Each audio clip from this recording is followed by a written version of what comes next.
I'm Keith from Melissa, and we're here today to take a deeper look at Collie's latest release, Scorched, on Outright Records, with the main man himself. How's things? I'm Collie, the main man himself, and we're going to have a conversation today.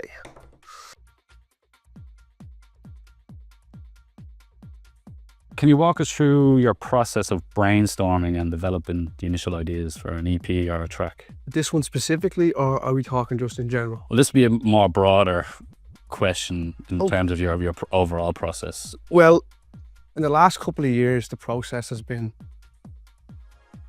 I'd get an idea over a couple of days. I'd work at something, I'd brainstorm in the sense of on the laptop, open it up, and I just usually have an 8-bar loop, and I'd work off that for ages.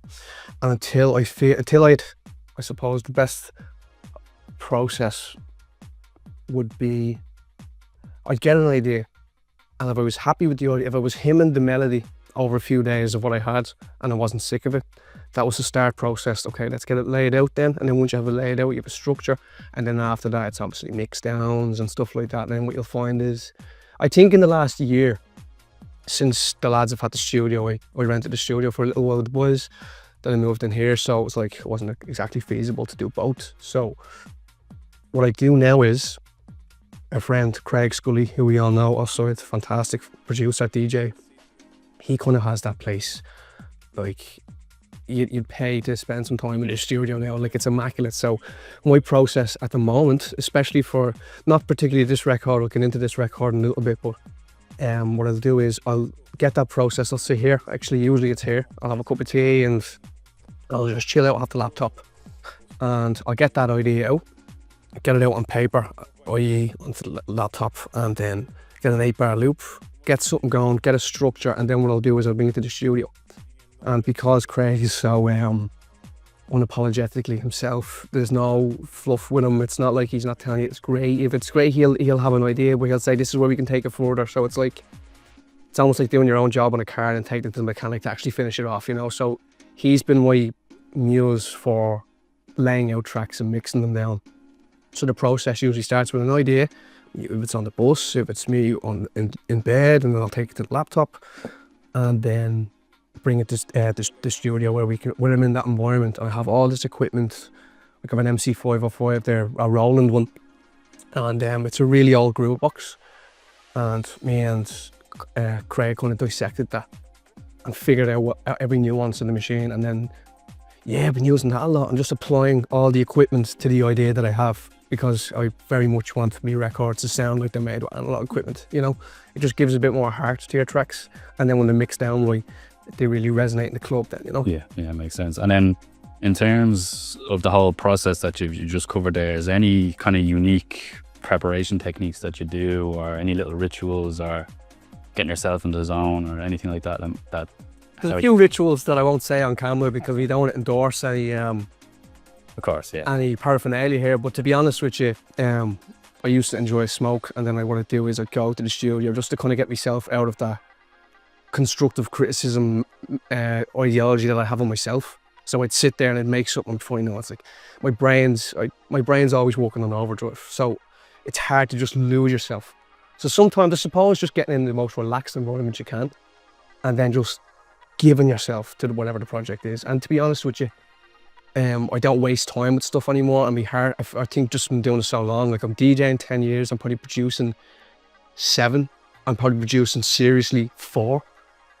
So I think it's just being in a relaxed environment where you can let yourself go and let whatever the project is take you, and don't be afraid, don't be too critical of yourself, you know. So I suppose just being as relaxed as possible and letting your brain shut off and just focusing directly on the music. And then just on a side note, would you have any kind of advice for people that might get stuck in a bit of a rut in terms of not being able to get ideas down? Step away from it for a while. And to be honest, as I said, if you're not humming that melody or whatever it is, and look, I'm very melodic in my music, not everyone is. A lot of great producers out there that the melody isn't the forefront, it's the drive and it's the drums. I don't know what their approach to it is, but I suppose if that loop is stuck in your head, go back to it.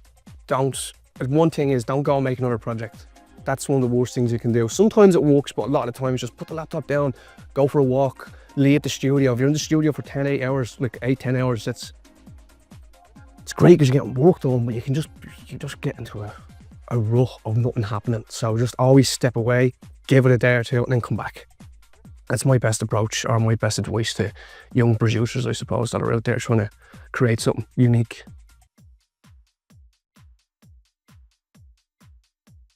What inspired the title of the EP? Is there like any specific meaning or message behind it or anything? Well, anyone who I suppose who knows the dance music knows that Scorched, if you want to call it the A side, it is the A side, it's A1 of the record, of the 12-inch, which we have here.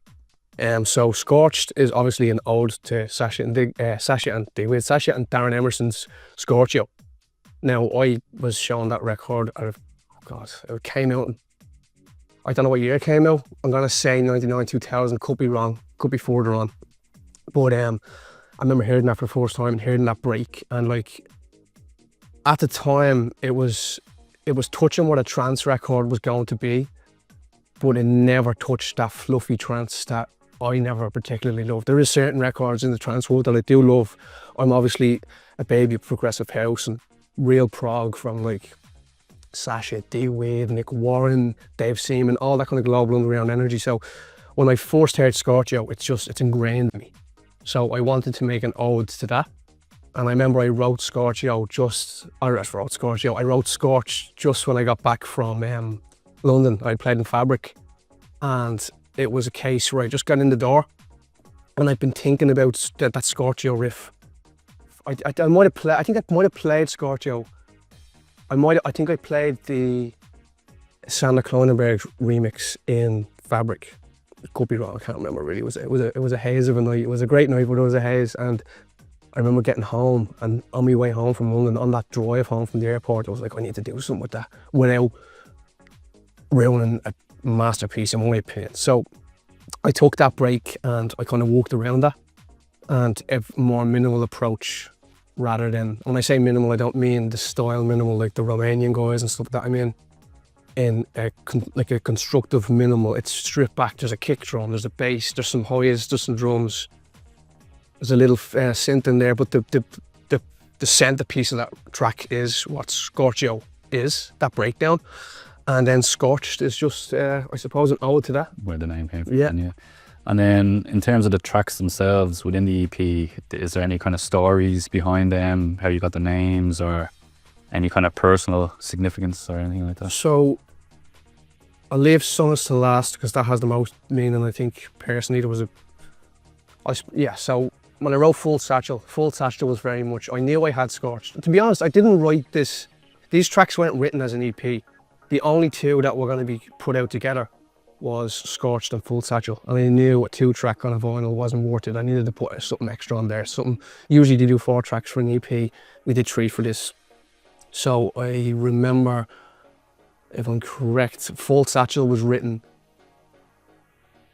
around the time I wrote Scorched, and it was very much, Scorched is a dance record, don't get me wrong, it's a club record, but Full Satchel is a club record. It's a festival record. It's I suppose there's no fluff in it. It's just a hard hitter. It does what it does. It has that kind of repeating kind of synth line, and it's very catchy, you know. And I knew I don't write music for them to be disposable, catchy records that get big hype and then before you know it they die in the water. So I knew it was going to be a big club record, in the sense of, not a big club record isn't going to sell loads of copies, but I knew it was a big club sound, and I wrote that with that in mind, that I wanted to make a big club sound tune. And then for Sonus, I had written Sonus maybe a year prior. I was going through a hard time, you know, you don't need to get into it, like family stuff, and I remember Adam George, who's our very good friend, brought me to a Moonstock that was out in Portmarnock, and I remember Burning Intentions and stuff like that. I remember lying down and doing this deep breathing, and I didn't think, maybe I was just naive to it, but I didn't think you could get to a place mentally by just lying there and deep breathing on the beach. Like, it was freezing. 20 minutes into the deep breathing, I didn't know where I was. My eyes were closed. I went into this trance, and I don't think the idea of the track came from that, but what it came from was I I was sitting on one of the dunes. I went off my own, and Sophie, who was Adam Judge's girlfriend and his baby mama, Sophie took a picture of me, and it's just, she took a picture of me and then I liked the picture, so I took a picture for her out, and I was just looking over Howth from Portmarnock and the moon was out. And I can't remember for the life of me now, I know sun, so something got to do with the moon and lunar. So I wrote it off the basis of that, what's the word, that kind of recovery, I suppose, of what I was going through. And I wanted to, like, so Sun, if you listen to Sun, it's a club record to a degree, but it's more of a track you'd listen to on your own when you're in the car and wherever you are. It doesn't matter where you are. It's a kind of reflection kind of piece of music, if that makes sense. When you listen to it, you kind of want to reflect on yourself. There's good times in there, there's bad times in there. It's this beautiful amalgamation of melancholy. So yeah, that's where that came from. But that was never going to be on an EP with these two. I remember I spoke to Aaron Connery about the whole process of this happening. I wanted to go to Aaron because Aaron's a fantastic music manager, if you want to call that record label boss. Just genuinely decent dude and does things from the heart, doesn't do it for profit. It's not for glitz and glam, it's not for spotlight. He's so far from that. So when I knew that if I did a record with him, he'd let me completely show what I wanted to show with the record, instead of some AR people and record labels I've dealt with in the past. They try and control what it is. I understand that it's their label, but I didn't want to go to a label where it was just going to become another number in their catalogue, you know? And everything kind of came from that, like the artwork came from that. I literally said to Aaron, when we were getting the artwork done, we got it done by a guy called Neil Johnston. He's living in London, and I don't know exactly where he's from, but he's living in London, and he was living in London at the time. And he done the artwork, the concept, and all I told him was I wanted sun, heat, that was it. And he came back with what this is, and without being biased, it's one of my favourite record covers I've ever. It's beautiful. It's insane. And that comes with marketing as well, that when it's on the record shelf, people who buy records know that if you don't know what the records are and you're going through, let's say, look, you might know this pile is house music. All City, for instance, one pile's house. Most record shops, one pile's techno, dub techno. So when you're going through that, sometimes the artwork grabs you first. So you pull them out. So I just know. It is very eye-catching. It's either an eye-catcher or an eyesore. But at this stage, no, that's very eye-catching. If people want, it's going to be, if they're not familiar with who I am, the record alone will go, oh, let's have a little listen to this and see what it's like, because there's a beautiful artwork concept to it as well. And then just to get in there as well, Craig Scully as well, that was Sonus was recorded with him, because I took that whole concept. We did it in his house. Usually we do it in the studio. We did it in his house one night. And it was probably a part of me going through a hard time. He was going through a hard time as well. It's his business, though, I won't get into that, but he was going through a hard time, I was, and we just went around to the house, and I remember telling him what the concept of the record wanted to be, and he just got it. He helped me mix it down right, and I used some of his equipment, and he's just a lovely muse to have there, you know? So I want to give him a shout out for that. He's also credited on the actual artwork itself, so.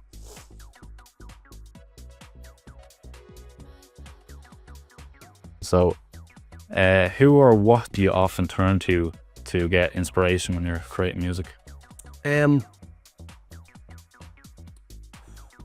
I watched a great interview with Collie recently, and it was never consciously my thought, but now that I think about it, a lot of my inspiration comes from this. So he was talking about when they started clubbing in the 90s, or even late 80s, let's say, and the DJing, and I think it was the story of him listening to his friends mixing, and the inspiration would come from how two tracks would blend together, and they weren't one thing anymore. So they weren't. He didn't look at the two tracks blending as two tracks blending. He looked at that as a completely different medium coming from one record to another. So I suppose because I'm a DJ first, I'll always be a DJ. I love producing. I do. I adore it.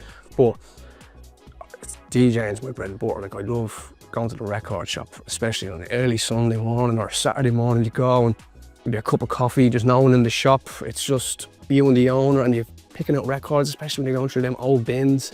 And you're finding all the old records, the smell of them when they come out of the sleeve. You can just tell this thing was in a smoke-filled flat somewhere, God knows where. But I suppose the inspiration for me producing comes from maybe the night after a gig. Maybe just me flicking through records and thinking of what could be almost like what way could I do this record different? It's not me going, I like this sound, I want this sound in my track, other than like Scorched and stuff like that. That's a sample, that's different. I'm talking about hearing something in a record and going, I know what will maybe not make it better. That's the wrong word. Music is completely subjective, but making it something, it's tailored to me. And I suppose that would be a big influence. And I'm also very influenced by, at the moment, the Danish lads. So like Copenhagen, like so Sam S.A.M, your B for me as well. And that sound, a very stripped back, melodic, but very much house dubs, you know what I mean? So like, I'm doing a remix for somebody at the moment. You'll hear it later in the year, hopefully, if everything goes well. And that remix is an ode to the track I'm remixing, obviously, but it's an ode to that Danish style where the pads are the forefront, the centerpiece. You beautiful drums sonically, but the pads, the drums are doing their job so well. They're not the forefront anymore. They're just the train that is driving this carriage of melody, you know, like, so the pads and stuff drive it, but not big frilly breaks and drops and stuff like that. Just a constant pad with a little bit of filter in there, a little bit of I don't know, chorus spreading it about, LFOs moving them, movement in tracks, and just melodies just grab me. So I suppose I'll always take from hearing melodies. A great example would be, one of my favorite records is Human Revolution by B for Me, but it's the Sam remix. And it's the pinnacle example of what that Danish sound is for me. I'm sure they would disagree with me, but for me, I remember hearing that for the first time. It was actually me and our good friend Panda, great artist, rapper, DJ, vocalist, poet. It goes on, but I remember one night, it might have been about 6 or 7 in the morning, it might have been after a bit of a party, but it was me and him. Everyone else has gone to bed and we just put it on. I've been dying to show him on. I never found the right moment, but I loved it so much. I was like, I'm going to find a point in this night to show him. Sun is rising over the Wicklow Mountains. You can see them from his flat in Ballymun. And just listening to that, and both of us just sitting there completely silent. So like, I love music that takes you there, that can be in that setting, but can also kill a club as well. Like, I kill a dance floor, like really, like, my whole ethos behind DJing. It's very hard to do it now because we're in a bit of a generation where it's all about, there's not as much patience on the dance floor anymore. But when I started DJing, like, you'd go out and you'd be in the crowd, but you'd have your head hanging back, your eyes be closed, you get lost in melodies, where it was more about the break than the drop. I think it's completely the other way around. Now look, I'm not knocking anything, people do what they like. I suppose it's even more special then when you do go to a night and you do have that, just like that moment of like complete euphoria where nothing external is giving you that euphoria. It's just you and you're just there in the break. Underworld, perfect example of that, you know. But yeah, I don't know where I went off again there, but yeah.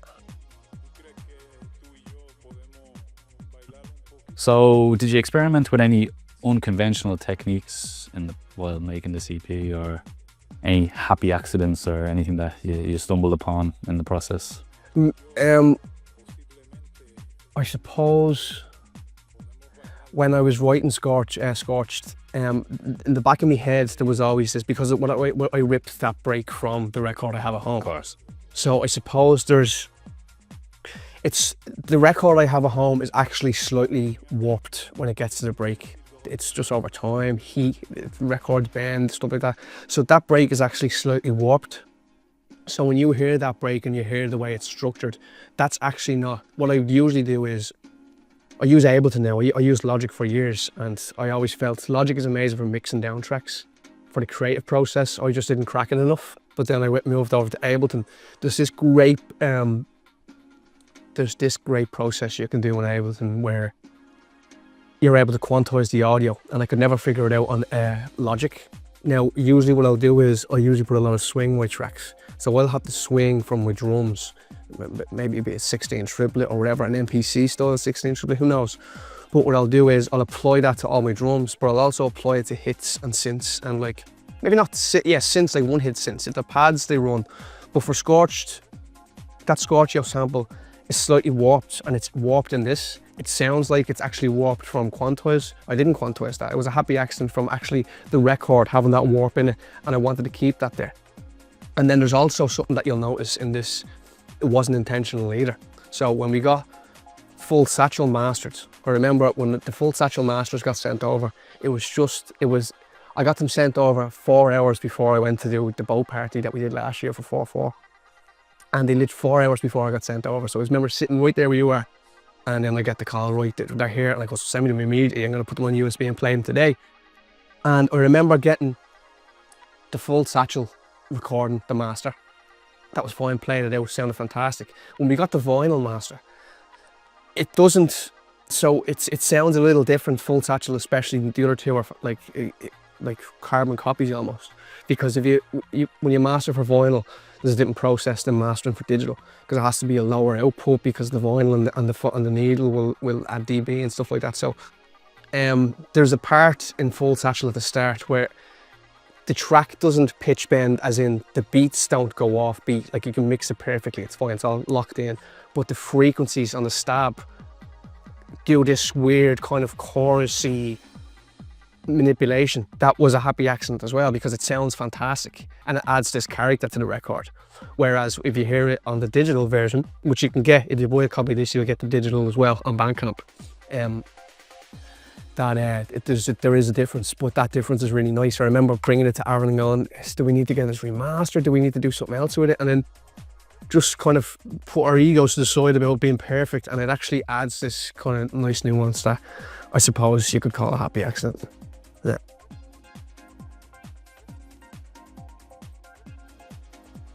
So what's a recent highlight or defining moment that's kind of left a big impression on you, maybe change your outlook a little bit, or how you look at things going forward? So I've had very fortunate last year to have a lot of opportunities to play on big stages and stuff like that, and play in front of big crowds and do what I do in front of big crowds, because I'm not conventionally a DJ that wants to get a moment every drop, or every track has to have this hands in the air moment. Much as I'm up there giving it loads, like I really want you to enjoy a journey, and might bring you on a journey for 20 minutes and give you that heavy hitter that you need, or that you're probably waiting for, and then when I have you on that frequency, I'll bring you back down. So that aside, there was a moment in Fabric where in hindsight I should have brought a bag of records over with me. There was just a bit of I suppose confusion in communication there, but I didn't think there'd be turntables over there. I went over, and that was fine, but I made sure I had all my rips from records, because there's a lot of records that I have that you can't get digitals of, and I had to rip them myself. So to me, DB mastering, they were perfect, but there was a moment when I played in Fabric where I was talking to one of the guys afterwards, and I just kind of asked him, like, how did you enjoy the set, bloody blah, a bit of feedback, and he said the set was fantastic, he enjoyed it, but he said they could tell. Now I'm an audiophile, I love my sound, and I thought this wouldn't make a difference. Even though I mastered the vinyl lips that I had, he could tell the difference when I was playing conventional masters from a label and a mastering engineer to when I brought them rips in. No, there was no giving out or anything like that. It was just a bit of constructive criticism. And since then, now you can kind of get away with it in smaller clubs, because the dynamics of the room kind of, sometimes if they're not a treated room, all that other riff-raff of it crap, I suppose, is absorbed by the room, so you don't really notice. But like on big stages, like, so I played Fabric then, I think it was, I can't remember, Paddy's Day was Fabric last year, and then that was great. And then I did a big show for Forbidden Fruit, and it was a complete step up from the year before, because I was like in front of like 2,500 people, and at a 2-hour set, first half an hour was empty. Naturally it was an early set, but it really started to fill up then, and I made sure that I didn't have that same approach to the Fabric when I just wanted to play them hits because they were, or play them records because they were very unknown and special to me, that I just went digging and digging, and went on Discord, I went on Discogs. I went on sites like where you can chat with people, like to find out if they could pass over stuff, and every one that I had from Fabric that didn't sound right, that I couldn't get digitals of, I went hunting. And I think I actually did get an original digital master of a Timo Mass one that I couldn't find anywhere. I don't know where I got it, can't remember. It was on some site talking to some dude, and he sent me them over. So what I did was I made sure that if I was going to play them tunes, they had to be, even though they were WAVs and AIFFs, there was no like, bad quality sound. They just weren't hitting the way they would if you played them off vinyl. And look, unfortunately, we're in an age now where there's not many DJs playing records out there. There is obviously, we've Sunil Sharp, we've all these heavy hitters, and DJ Optics, another one as well, and like all these lads that play records. And a lot of big festivals, especially, and like maybe big clubs, not as much, but big festivals, them big tents and stages are not tailored to have turntables on them unless they're completely treated under like the 2 slabs of concrete and isolators under each leg and all that stuff. So if you don't have that, it's not worth the risk of playing a record and then that needle jumping halfway through. You're gonna see it on my face that I'm pissed off. The crowd are gonna be pissed off. So it's almost like, as much as I love to play records, and I'm telling you, like, that's my passion, is to play records, it's not worth it. You know, it's not worth ruining, it's not worth putting me and my ego first in front of a room with 2,500 people that probably paid 60 or 50 quid for a ticket to this festival. Not just to see me, I don't mean it that way, but I mean, there's a moment there where you're giving people an opportunity to lose themselves. And you want to get it as right as possible. So, I suppose, put my ego aside for that stuff I've learned from Fabric, and then obviously all the opportunities I've had. Like I got to play New Year's Eve in front of, I think it was, I don't know, 5,000 people, I think, I'm not sure, could be wrong. But like a full house in the RDS, and getting to showcase a lot of my new music that was mastered and ready to go out, a lot of new music that's ready to go out this year. So I'm getting to showcase them and getting them reactions that I never thought I'd get. Because as I said, I'm a DJ first. When it came to making music, I'd get bored after 20 minutes of packing bag and went to town and go record shopping. That's where I was getting my joy from it, like buying records and then being able to showcase them. So I suppose me passion for records comes from going out and buying them, getting these hard to find tracks that you can't get nearly anywhere, digging, spending money, which I think a lot of new DJs, when it comes to music, that's not where the money comes in. It's like, oh, we buy our decks and our speakers, but the music's free. It's like, no, it's like, look, digitals are fine, they're cheap enough. There's obviously Bandcamp, especially, because look, I have to plug Bandcamp every day of the week because like just what they do for us as artists. Excuse me, like Bandcamp Friday, like it's once a month. We need to get all of the proceedings, stuff like that. And a lot of artists will put up their music, and it's like, name your price. You can give them 50 cents, you can give them 3, or you can give them 10 if you want. But when it comes to vinyl, it's not as easy as that. Do you know what I mean? So I suppose the fact that I go out and buy records and love records, I obviously get disheartened when I can't play them in clubs, you know. So that's all you club goers, start getting turntables in the clubs.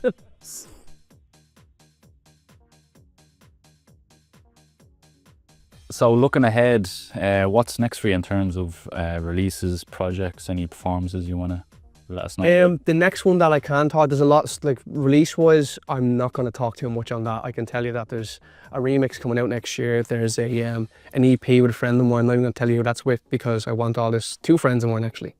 A vinyl release as well. And then I have a special person that's over in the UK that's a fantastic producer, and we spoke about maybe getting them to remix one of my EPs that's coming out next year.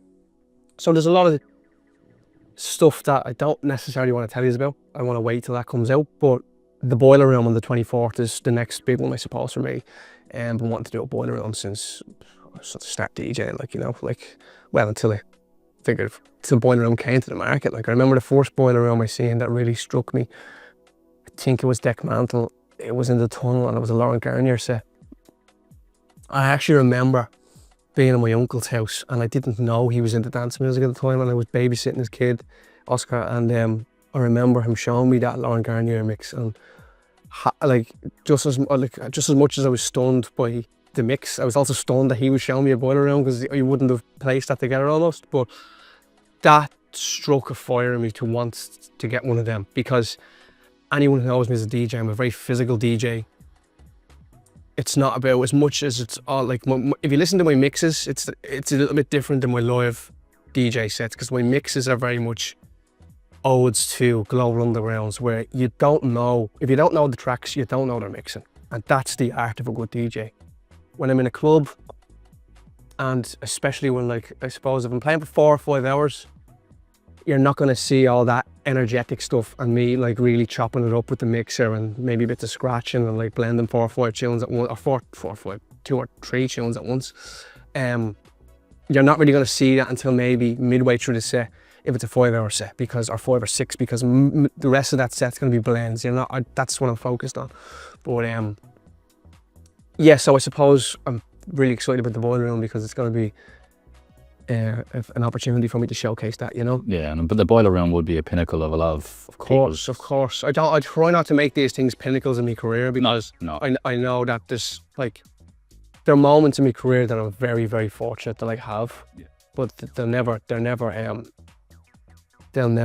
justify who I am or anything like that. You know what I mean? Like these are just like notches in my belt going through the, like, and I'm very fortunate to have them, and I'm very, you know what I mean? I'm very happy to have them, but there's a lot more I want to do, you know? Yeah, and one of the beneficial things about the boiler room obviously is the dish. Yeah, and the fact that they actually capture the whole moment.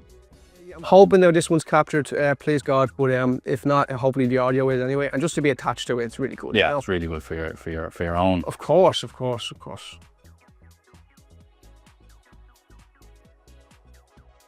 So just to wrap things up then, how does it feel to perform a track in front of a live audience that you've created?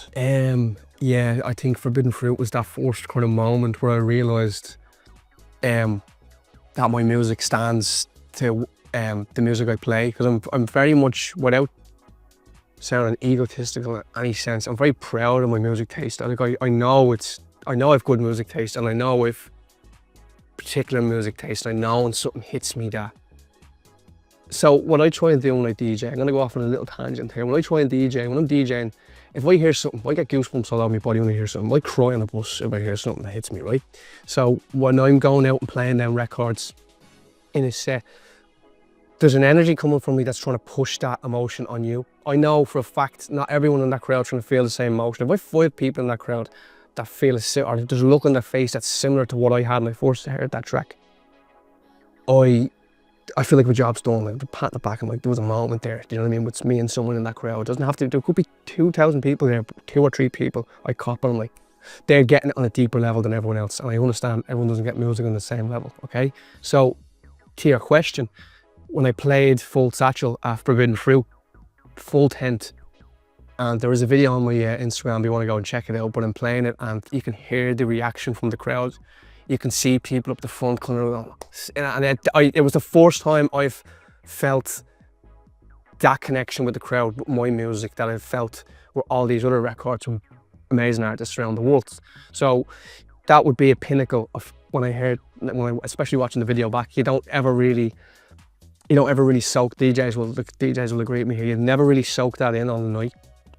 That's the good thing about footage as well. As much as I don't like cameras in the crowd, leave it to a couple of videographers that get paid to do that on the stage. You enjoy yourself, because when you look back on the videography from the night and then the crowds see themselves actually enjoying themselves, you're gonna have an even fonder memory of that night. You're like, look at me, I'm loving it. You know what I mean? I'm not standing there with a fucking phone in my hand, you know?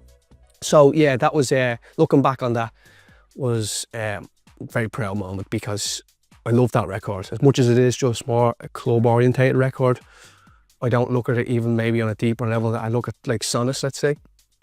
But yeah, that was a pinnacle for me. And then I got to play a few more of mine on New Year's Eve. Then the Obscure Boys, who were good friends, and it's been lovely watching each other progress through our careers as well. The boys are killing it at the moment. They're superstars and well deserved, and so they should be. But they invited me to play New Year's Eve with them, and 5,000 people in the RDS, like kind of hymning back your songs. Like it's an undescribable feeling, to be honest with you. You can't really put it into words, you know. It's like Michael Jackson holding his baby out there, rolling up and screaming. It's like, you know, it's like this is what I made.